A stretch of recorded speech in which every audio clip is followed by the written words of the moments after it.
It does give you a lot of jump potential, really good scouting capabilities, just a good way of just building up as well on that pause 4. So wouldn't mind something like Mirana for Mind Games if they want it. Again, just so much to give you. Like Dragon Tail stun onto the Storm with arrow follow-up, clearing out Enchanter's Creep. It is very valuable here. It certainly is. Do they want it though? Mind Games. 27 seconds of reserve time left here. Really having to think about it. Pretty much use all their time for this fourth pickup. And they'll go down the Bane route. I suppose once again, just a very nice counter towards the Storm. Just gives you a great way of locking him down. And Toronto Tokyo, see a great Storm player. And they just want to make sure he does not have a great game. But now you've got a Night Stalker in the game. See, this is where things get real rough for Mind Games, right? Because we've been talking a lot about how much vision you can get right now with this Harpy Scout. Now you have Dark Ascension plus Harpy Scout, so during the nighttime, it's going to be really hard for Mind Games to avoid TSpirit just running them down. And it gives you a great way of just locking down the Bane Grimstroke. Like, start of the team fight, you jump the Bane, make sure the Fiend's Rip never comes off, and then you just don't worry about it. Yeah, it just manages to prevent that hold from Mind Games coming true, even with that combination with the Soulbind. Double Grip's going to be nice, but whether or not you can get that off is now a big question on Mind Games. And for Mind Games' part, they don't have the best jump capability. Again, DK Blink's going to be it. The follow-through for that is sort of lacking. You don't have anyone who can just jump in with DK. They still have that opening though. Again, they could flex, they could run DK mid, have something jumpy on the off lane instead, and kind of go there. But DK versus Storm just doesn't stop Storm. So you kind of accept that Toronto Tokyo will just hit double null, take control of the map again, just be really aggressive. And you are expecting a faster game here as well from Collapse Mike. Like, his Doom was a bit slower. You go for Midas and Devour and just build up. In this case, not so much a Night Stalker. You get like a Bracer, work towards your Blink BKB. You're pretty much set to go. And like you mentioned, Vision Games looking really good here for TSpirit. So they have a lot of room to kind of set that up. I love that Mind Games ban out the Sniper. Because, you know, I've been raving about Sniper versus Dusa as an actual counter, and Mind Games realizes, Sniper, we have no jump for that. DK can't reach that far into the back line, so we've got to take that out. I would have loved to see that, though. Can you imagine, like, TSpirit, if they take the Sniper and go onto the Major? Like, what a way to go. There has been a lot of Sniper coming out recently, especially my pups, Jonathan. And let me tell you, it's not very fun playing against this hero right now. Still, I mean, it does leave the Drow available if you did want to go for that for the POS 1 of TSpirit. We did talk about this quite a lot. Broodman of the ban is there from TSpirit now. Again, just expecting some kind of off-lane. It feels, unless they're assuming a mid-Brood that could have came out or a mid-Pango. See what Mind Games does want. Do they want the DK mid? Do they want the DK off? They want the DK off. So they are going to go down the Void Spirit route. Fair enough. I guess we have seen the Void vs Storm Spirit matchup many, many times. Void Spirit doesn't mind that one too much at all. TSpirit, POS 1. Do you really want the Drow? Like, against DK, against Void Spirit, it could be a little bit challenging. Yeah, if it was only the DK, the Drow would still feel good. Versus DK Void Spirit, it gets a little bit dodgy. So it's going to be a little bit harder to protect that Drow if you do go for that pick. You could look for like melee matchups. You know you're up against a DK. You could go for something that just twacks away at these high HP heroes. They will go for the Ursa. So that is a hero that does slap away at high HP heroes, right? DK is going to be building up stacks, Furious Wipes. Dusa down the line is going to be building up stacks of Furious Wipes. Is this an easy Ursa game? It is certainly not, Mike. It's a tough one because there's a lot of kiting. There's Bane with Nightmare in the grip, Grimstroke with his silence, the Inkswell to come true, Dusa with Stone Gaze, Dusa with the Scotty up is going to be pretty hard. Void Spirit jumping around. It's not the simplest time for Yatoro to get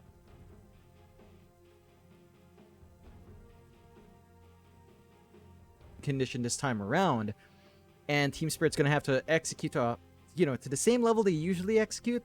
But they can't allow any opens to open up for Mind Games. Because once that Dusa gets rolling, matchup for the Ursa gets really tough. Well, it looks like the production team's had enough of looking at us, Jonathan. Fair enough. We'll look at the draft instead. People were defending you, by the way, because people were asking again why you're wearing sunglasses. There we are. They were asking why you're wearing sunglasses once again, John. And I don't know why people were lying and saying you had eye surgery and stuff like that. Clearly, you just think you're a really, really cool guy and you want to wear sunglasses indoors at night on a playoff production. You're just that kind of cool absolutely. guy. You're heckin' Absolutely, cool, you John. know. I'm heckin' cool, Mike. I go out for lunch with my family. I put the shades on, you know, just for fun. You know, Yeah. it doesn't make me look like a tool wearing those shades indoors. It's not like my No. eyes are sensitive. You're right, Mike. You're right. No, You no. know me so well, Mike. It really shows how long we've spent with each other here. I just can't wait till you take them off so we can find out why you've got them on in the first place. Like, have you secretly got a Sharingan going on? Are you Cyclops, John? I heard people saying he's actually Cyclops from X-Men. Maybe that's the reason. Maybe just lasers pop out of your eyes straight away. I've seen NFTs with lasers. I know you're a big fan of NFTs. Oh, Mike, let's not go there. You know what it actually is though? I've got my geese is uncontrollable now. You know, it's like Mal geese where he tries to put on shades, he puts on the headset. Right? I'm actually Mal from Code Geass, guys. You missed that one. I'm sorry. Does John me. have eyes? That is the question the production's asked, and well, we don't have an answer, unfortunately. John can't take the glasses off. It's too dangerous. No, we can't do it. Definitely is. It definitely is. We've got Schrodinger's eyes right now. The eyes are simultaneously there and not there until I remove my shades, and I'm not removing them anytime soon, Mike. So ponder upon your existence and the existence of my eyeballs if they are really there, as we do go into the game with a lovely pan view again from observers Neff and Pitian. Well, Pitian's the main one. Neff's just on to the side. Another nice view as there is a smoke on smoke here, Mike. That there is. There could be a level 1 team fight to break out already. Mirror. He's going to break the smoke of Aincrad as he does put a banner down. High fives all around between Aincrad and Collapse. I believe last time Mirror almost got caught out on the Keeper of the Light. That being said, he had 330 movement speed and just kind of ran away. Good luck's come out between these two as well. Very, very nice to see the good sportsmanship here between these two teams. You love to see it, Jonathan. Great way to start game number 2.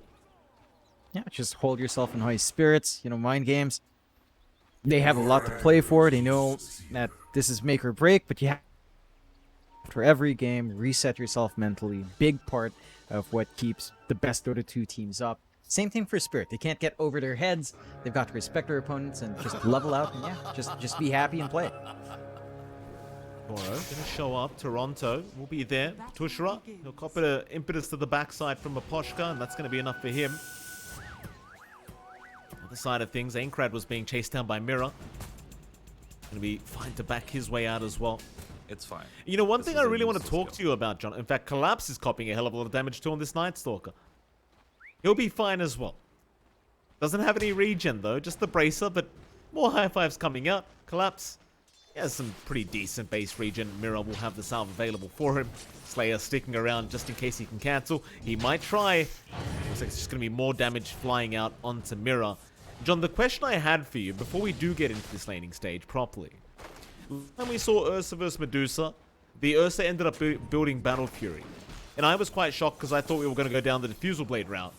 Give me a prediction. Battle Fury or Diffusal Blade here for Yatoro? Diffusal. Battle Fury does allow you to keep up and farm Medusa, but that is not what you want to do up against Medusa. You want to kill her off while she's still trying to farm. So just try to get into that point where you can just chase down Medusa. There's no Scotty to threaten. There's not a few yet. And just go from there. Like, you will keep up with Medusa with Battle Fury. I think that build from the Ursa did allow that item parity, but you don't want to be at item parity with Ursa. You have to keep that Medusa down as much as possible, prevent the late game from ever coming through. And that's what Yatoro's got to get done. So I do want to see that shift away from B Fury. I think Yatoro realizes that as well, and that's really the point of that Ursa pick, right? You just want to get Fury swipes up, get the mana burned out, and just kill that Medusa fast. Absolutely. You see that Medusa right now. Decent enough time, Dino. He had a very good laning stage on that Chaos Knight last game, and it's a comment I made. Like, MindGames, they're very good during the laning stage. It's just kind of what happens once you hit that mid to late game. The decision making, and that seems to be where things are maybe lacking here for MindGames, but we'll see if they can rectify it here for game 2. Much easier with Medusa drafts. Very, very good at holding high ground, very fast farm. And you can just kind of indefinitely farm forever. So you know you are probably just going to outscale the enemy POS 1 as this Medusa. And speaking of that enemy POS 1, how is our Ursa doing? Yatoro getting salved up here by Maposhka. looks like he's having a pretty decent time in this top lane. Yeah, I'd say this is a lane that actually does favor the Ursa quite nicely. I mean, Dragon Tail Inkswell stun is a threat, but you're not going to kill Ursa in that time zone. And when he does come back up, Fury Swipes, Overpower already up for Yatoro, not even going for the Earthshock to clear the wave. He knows he can look for kills here. They've got the Enchant to play with as well, with the slows if they want to. They've got the Dark Troll Summoner up early for some aggression. And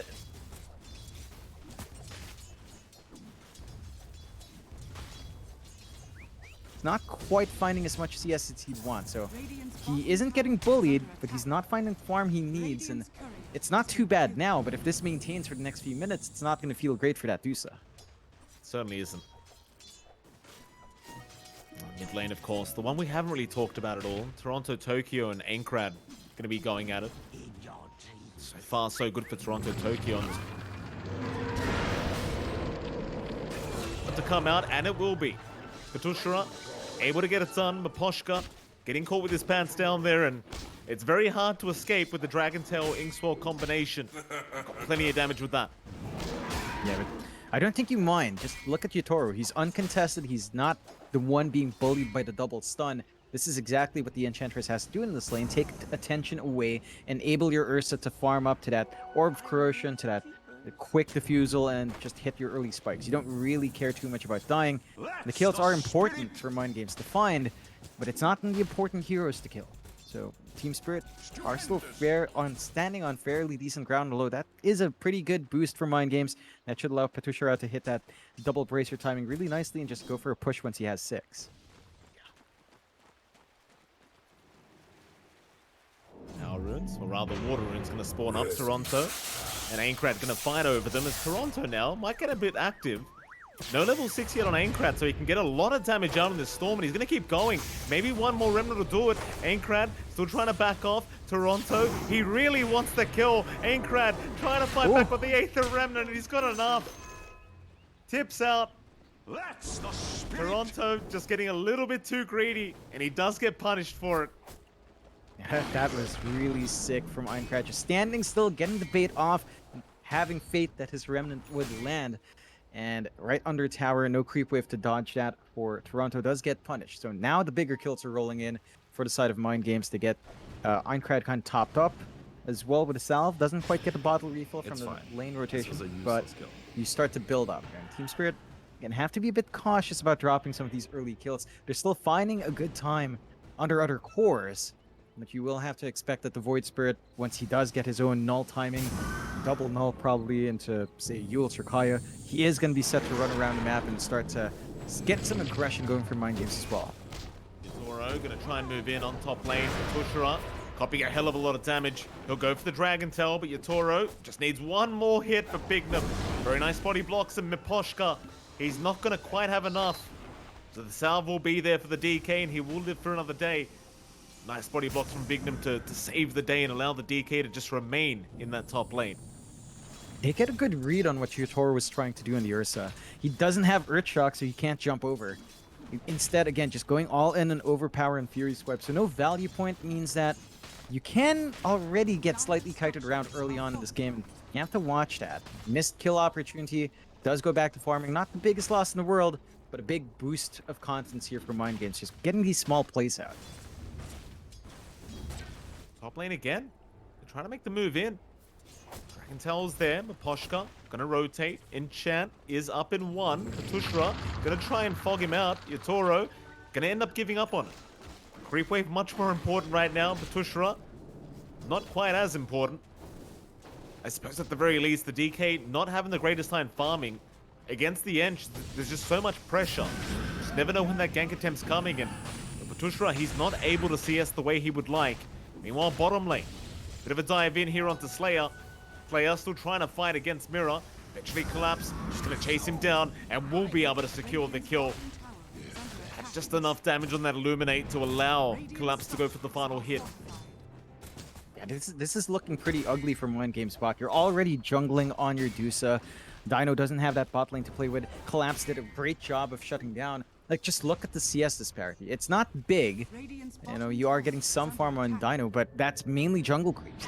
Whereas for Yatoro, he's up there within top 4, top 3. all from laning creeps. He's just been farming there. He hasn't moved. He's not been shoved away into the jungle yet. He's got level 6 up with Enrage, so he can the angle, and this is a strong start for Collapse. Like, they're gonna find that bot tier 1 with no contest. Open up the jungle here. T1's gone. Collapse having a very, very good game already. It's very scary when you're against the Night Stalker. In fact, all 3 cores from TSpirit.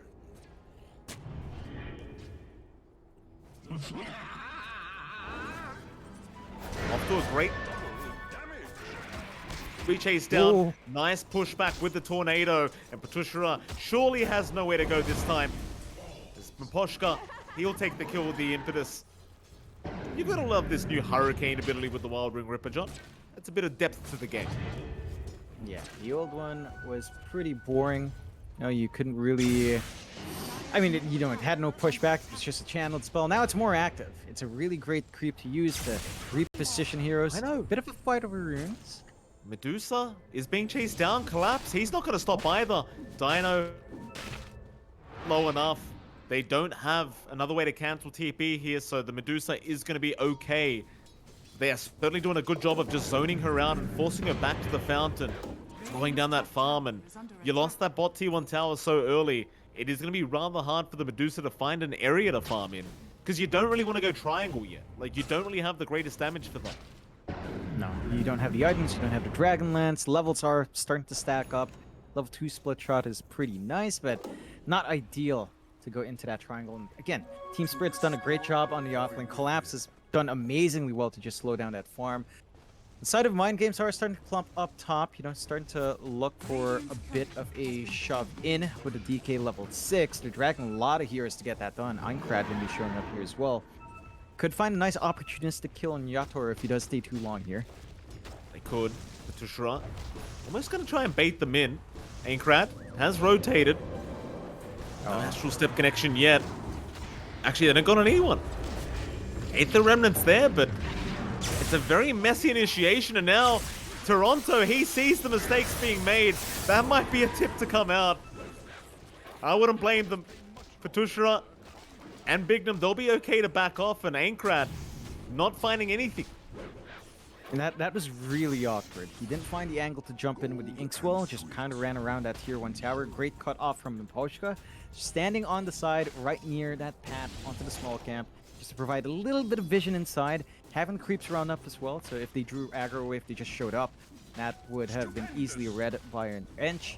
And with that kill, TSpirit just going for the smoke. They've got Roche capabilities here with a Morbid Mask on Yatoro. Not going to take too long, and they do have really good vision to watch this as well from the side of TSpirit. They're defending their spot with a good ward on the ramp. Gonna expire soon. Not enough time for MindGames to respond here, though. It's a very dominant start here for game number 2. Yatoro going to get a very quick Roshan to go his way. 10 minutes in. Aegis is up, and they can connect mid now. Now that mid tier 1 tower, it's not going to be very safe. It's just really nice timing from Spirit. They've got the siege creep up in the mid lane right now. They've overtaken the triangle, but I think you can connect. Yatoro, at least for now, he's going to take the stacks in the jungle and not allow them to go the way of Dino later on. As the rest of Spirit, they will just go right after the tier 1 mid. Glyph will be forced. There is a smoke out. MindGames, they're going to try and fight this one out, it seems. They do have Fiend's Grip up on Slayer, but the question is, who can you really target? They'll try. Onto Collapse they go. The Night Stalker, he's a big one. Toronto, right into the backside, has caught out the Bane immediately as the Nightmare is going to buy a bit of time for him to retreat, but they can just move in with this Dark Ascension. They've got all the vision in the world that they need. Fiend's Grip is there, but it's going to be cancelled off. They still have not got the Storm down. Whoa. Toronto, he's going to get his way out. Patushra, he's the one in danger now. In fact, Dino, he's falling low to Yatoro, who's diving through tier 2 towers. Already 11.5 minutes in, they're just going right in. Oh, it's a full team wipe. TSpirit. That's more like it. Oh, that was so ballsy coming out from TSpirit as well. Just standing up front, not caring about all that hold. Really good coordination to keep enough distance away from Toronto Tokyo to allow him to soak a lot of that control, a lot of damage. Dragon Tail stun coming through, eventually the grip, and just back him up.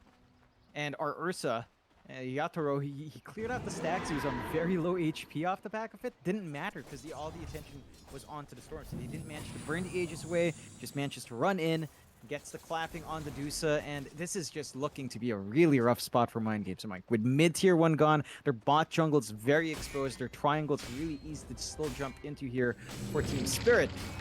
And, you know, considering the draft, MindGames wants to play a lot slower of a game. TSpirit's not letting them do that. This is what MindGames was aiming to do in Game 1 with their draft, right? Be really aggressive, take control of the opposite side of the jungle, and you can see what happens when that playstyle pays off. 9k lead for TSpirit at this point, and just no response from MindGames to stop it. Absolutely not. Such a dominant start to game 2 as Yatoro looking down at bot lane, has the Diffusal Blade up, and Patushara, he's had a rough time already. In fact, they're going to leave the DK for now. They won't go for the kill attempt. I suppose it is too nearby that tier 2 bot tower, so you'd rather not risk it. Poshka, Slayer in. Meanwhile, Yatoro is going to move into the DK now. He's not by that tower, and here comes Toronto Tokyo all the way from downtown as they'll go for another. Slayer, he's going to get Vortex up. There's surely no escape, and there won't be. There's Toronto. He wants a little bit more. Aincrad going to try and retreat in the nick of time, and he will. But it's just such dire straits now. For MindGames, like, what do you do? Where do you go? What do you farm? You don't have much to farm with. You could play top, and that is where we're seeing a couple of the heroes of MindGames at, mainly just the supports. Ardusa, Dino forced all the way back, only has the Dragonlance. This is not a very rich Medusa, Mike. 4.9k net worth, and the sad thing is he's actually top of net worth for his team. Big disparity. Those are actual item advantages on TSpirit with a good 2k up. And you're stuck in a really awkward spot. You have to force fights with the Void Spirit and DK and just keep stalling for Medusa. No value point even in the Stone Gaze, so she really can't contribute. But those two heroes alone, at this stage, just don't have enough to find anything themselves. Toro taking himself another very easy kill there onto Bignum. Meanwhile, bottom side, they're going to try and chase down Maposhka. Fiendstrip's going to be committed. I don't think they'll have the damage. Alright, Aincrad's going to come in. Maybe they do now. Maposhka, he's still alive. Stun is there. They do not have the damage. They are still trying, but what's it going to cost them? They'll get the edge. Slayer is about to drop to Toronto, and will. And the rest of MindGames, they're out of there. They'll take what they can get. Patushra's the only one that's been kind of left behind here on the Dragon Knight, and it does seem like he is set to fall. Collapse. Just way too far ahead on the Night Stalker. And I think everyone knows what it feels like when you're behind against an NS, John. It's hellish to play against. It really is. It's so oppressive when he pops that Dark Ascension, gets scouting out, he has so much HP. Yeah. Bye-bye. I know you're by your tier 2 tower, Bignum, but it's not safe there either. Not against Collapse. Stupendous. More? Looks like Collapse has had enough. Yeah, no, you don't want to push the envelope too hard. No, he Dino? doesn't. Yeah, he doesn't want the Bane, John. He wants. Look at the damage.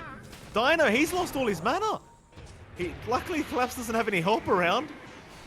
Aether Remnant's going to connect. Now the help's incoming. Collapse, still a very tanky boy. Aincrad, he's messed up here. That's a bit of a mistake. No Astral Step charges available. They might dive him. No, he's going to back off.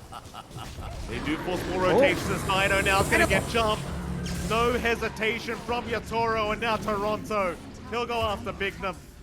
You don't find Aincrad, but you find the bigger target. They call it GG. 15 minutes in, they've had enough. God. Well, John, the game's over. They've got a 12k net worth lead. What are you meant to do? Not much. Not much there. My TSpirit come out with this really quick draft. They, again, start with Cottle Storm. And MindGames, I mean, consider what happened yesterday, Mike. The hack got his visage every single time. This time around, what do TSpirit get every single time? Cottle Storm. 2 heroes in the first phase, always out. They don't even bother banning one or the other in the first phase. And TSpirit just start to run with it. And props to TSpirit in this game. They play really well. Collapse, I think, on his offlane was the shining star. Like, you don't expect to shut down Medusa that hard on Night Stalker, but there was no presence at all from Dino. Like, he didn't have that initial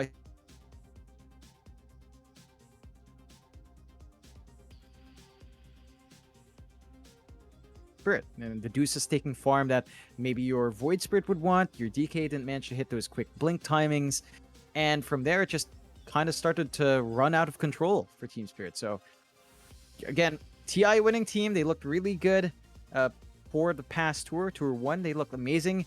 They come in here, they get that drop from Bet Boom into the lower bracket, still managed to get an amazing run through this lower bracket, and they end up qualifying. This is definitely one of the teams to watch out for. EEU has a lot of big teams coming up. Already really big contenders for that majors. Absolutely. It's going to be a very, very fun time seeing EU perform at the major. And naturally, we do have our second team now in the form of TSpirit. The TI-10 champions going to make their appearance at the major. Exciting times. And of course, that is only going to leave one team left to be able to qualify now through to the major for that third slot. But we'll be having with the brackets very, very soon, I'm sure. Is, you know, we're going to have to wait to see if we get a lovely interview with the with one of the boys from TSpirit. I imagine they're in very good spirits right now, knowing they've just qualified, and I can only imagine the range of emotions for them, right? Like, going from not knowing if you're even going to have a chance to qualify, and not having a DPC going on, to then having playoffs last minute to try and qualify in a very kind of rushed and, you know, awkward format, to now being there. I wonder how that feels for them. It must be quite a rush of emotion. It must really be. I mean, I think it's a very weird mix of emotion. Like, there's that high from making it true. There's probably a little bit of disappointment that they didn't place as number 1. We heard Toronto Tokyo a while ago say that first and second should fight for that DPC point distribution, because it is really important considering we lost one major. So every single set of points counts onto that road to TEI. And, you know, they lost that opportunity to take number 1 for themselves. So it's a weird mix where I think this is the result they expected. I think this is a team that's very confident in going into the major, that they have that slot locked in for themselves in the region. But it's just, you know, they didn't get there the way they wanted to. So I think it's the same thing like you and I, we cast Boom, and we know Boom in Southeast Asia. It's almost the same thing with what happened to Boom, where this is a team you locked in for the major run. They dropped that one series for you know, for circumstances, and I'm sure Nino is gonna get so mad at me, but they get that one forfeit loss, and they still go through. They're still happy to be at the majors. Are they fully happy? No. And I think the same thing will go for TSpirit. This is a big moment for them. It's also at the same time a reminder that there's always room to grow, and I think that's the important takeaway there for TSpirit. Yeah, I mean, they have still secured the 240 points, but like you mentioned, John, for you know, a TI champion kind of team, you're never going to be satisfied unless you're in that first place spot. I'm sure we'll get to ask them about it very, very soon, John, as we are, again, still waiting. How are you feeling, though, John? I mean, it's getting... I can't believe I'm saying it's getting late for you, because it's only 5 minutes to 5 a.m. for me, Jonathan, but how are you holding up? I'm doing great now. You know, the game's energized me up. My sleep schedule's been going all over the place, but it's always worthwhile when you get to watch some great Dota, Mike. And it's always good to see other regions. We never get this treat. You know, you and I, we get stuck in our little sea shanties, which is fine. We love sea. But it's always nice to take a little bit of a day tour around, you know? Get traveling elsewhere, watch some other Dota, and commentate on other Dota, and see the players, hear about their stories, watch how the gameplay goes. It's been fun, Mike, and I really appreciate this opportunity, of course. It's fun working with you as well. So, thank you, John. It's great. And, of course, working with Pitian and Neff. Got to give them their bones as well here. Yeah, I mean, before we do get... Now that we're being all, you know...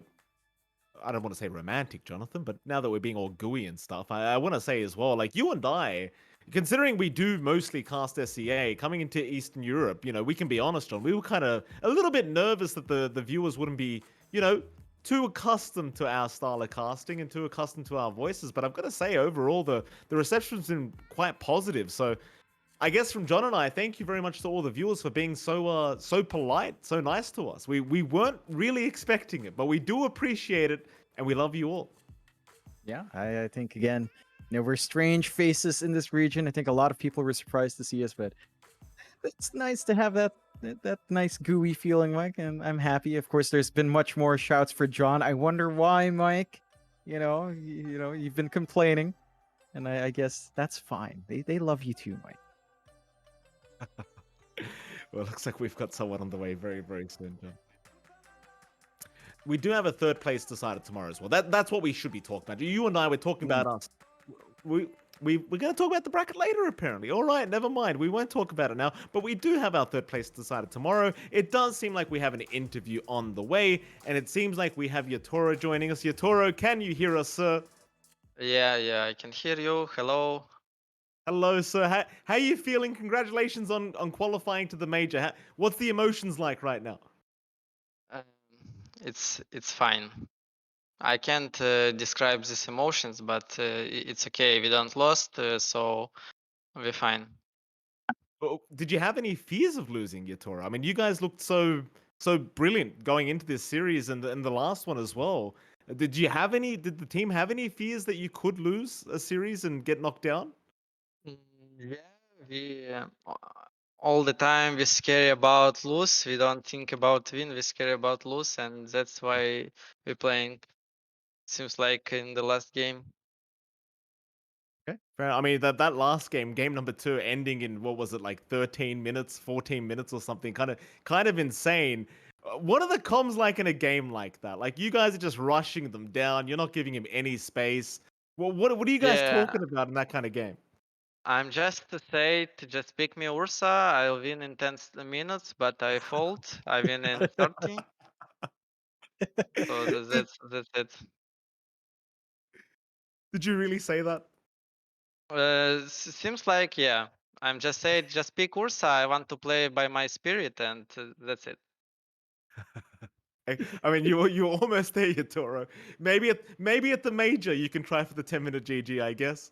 Go on, John. Yeah, on major we'll be fine, but it's so sad what no China teams. Mm, I really want to play against PSG or against Aster and against Low. It's extreme game and carry. It's really interesting for me. So it's sad, but I think we will be on the third, on the major number 3, and I think it will be interesting major. For sure, for sure. Now I'm curious. While we're on this topic, Yatoro, going into this major, we're down China. They're not able to fly out. What teams are you looking out for to play against? So outside of China, you already mentioned LGD, Extreme Gaming, and all of that. But outside of that region, is there any team you are looking forward to playing against here? No, 0 teams interesting for me. If it's not PSG, LGD, or Aster or Extreme Gaming. wow. Fair enough. Fair enough. I mean, China is something else, and I think this is that feeling because we missed Major One, right? And then you guys went to Dubai, and there was also no Chinese team, so there's that anxiousness to go back and prove that point against the East. Going back to the games though, and going back to at least this playoffs. Like I know we already had this conversation before with the previous interview on what happened with you guys dropping down to Betboom, but has that impacted your emotions for qualifying for the major? Like me and Mike were having a talk there where this is something that I feel like Team Spirit expected to do, go to the major, but did you expect to have a longer road to this point? Actually, I thought we don't will be on the major number 2. I thought we will miss it, but we are here, and I'm happy what I can play. That's it, I guess. Right? And we've seen this meta evolve. We've seen Team Spirit adjust a lot, dictate how games are played. Obviously, going out from TI and into the Tour One, you guys have just been very creative with what you guys do. Is there anything that we haven't seen yet from Team Spirit? You don't need to say what it is, but is there anything that we haven't seen yet from you guys? Like this time around, you guys really like Coddle Storm, which has been popular, but are there any Uh, surprises left from Team Spirit here? to be honest, I think we are on the 10% of our real form right now. So I think we can play in 10 times better than we are playing now.